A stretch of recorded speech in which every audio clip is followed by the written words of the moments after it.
नमस्कार मंडळी.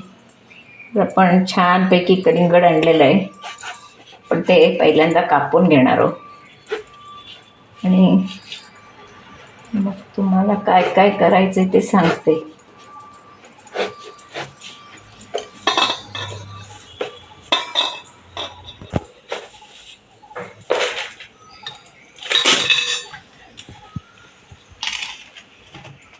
किती सुंदर कलिंगड आहे, ते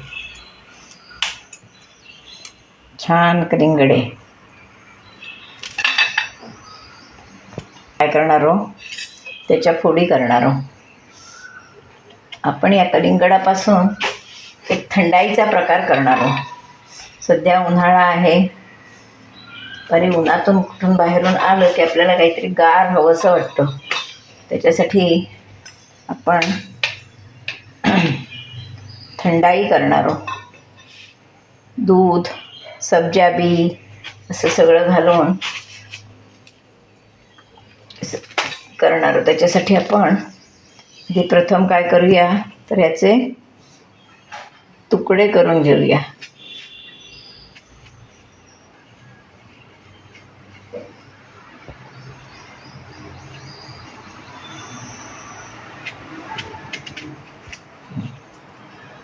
त्याच्यात बिया असतील त्या काढायच्या.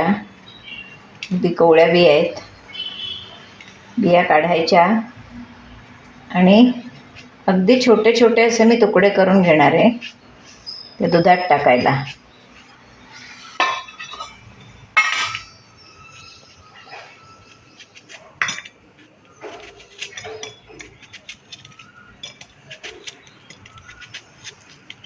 असे ते बिया काढणार आहे, नंतर त्या काढून घेते सगळ्या.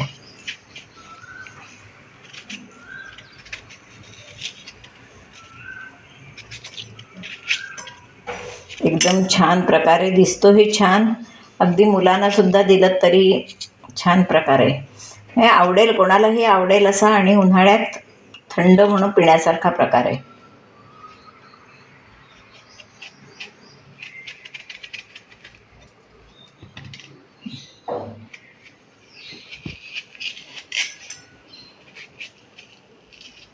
आपण ह्याची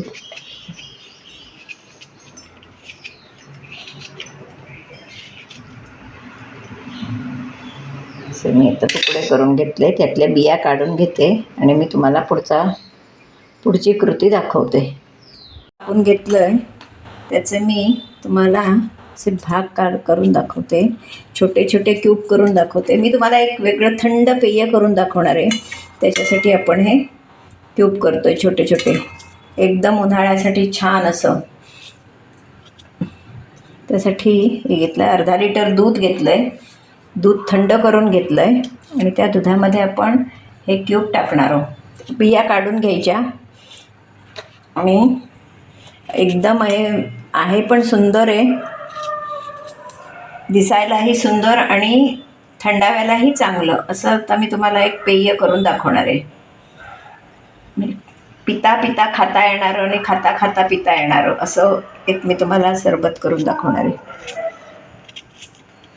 नुसतं खायचं नाही आहे, तर ते प्यायचं पण आहे आणि पिता पिता खायचं आहे. हे बघा, असे आता मी हे तुकडे करून घेते आहे. सुंदर एक प्रकार दाखवते आहे. ते सुद्धा कोण पाहुणा आलं तर झटकन होणारा प्रकार आहे. उन्हाळ्यासाठी हे सगळे प्रकार आपण करायचे.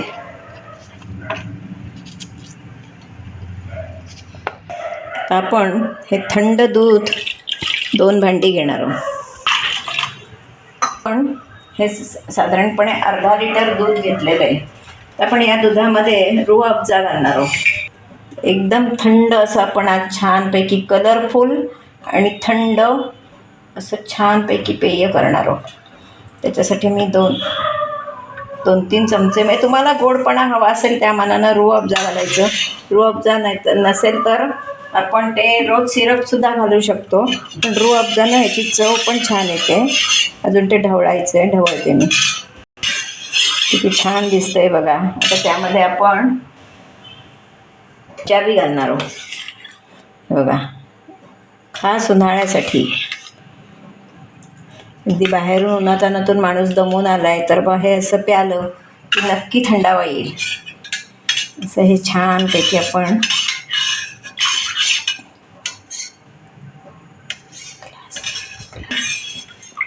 छानपैकी मिसळलं. अजूनही त्याच्यात थोडा सब्जा घालणार आहे, कारण हे आपण थंडाव्यासाठी म्हणूनच करतो आहे.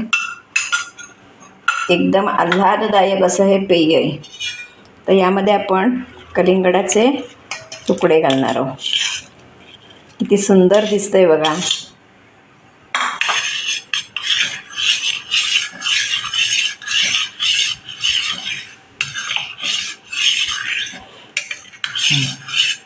तर आपण ते ग्लासात ओतणार आहोत. हे आपण थोडे तुकडे असे वरून घालूया. किती सुंदर दिसतंय ते बघा. एकदम थंडगार. बाहेरून आलं असेल उन्हातून, हे असं थंडगार पेय प्यालं की एकदम आल्हाददायक वाटेल.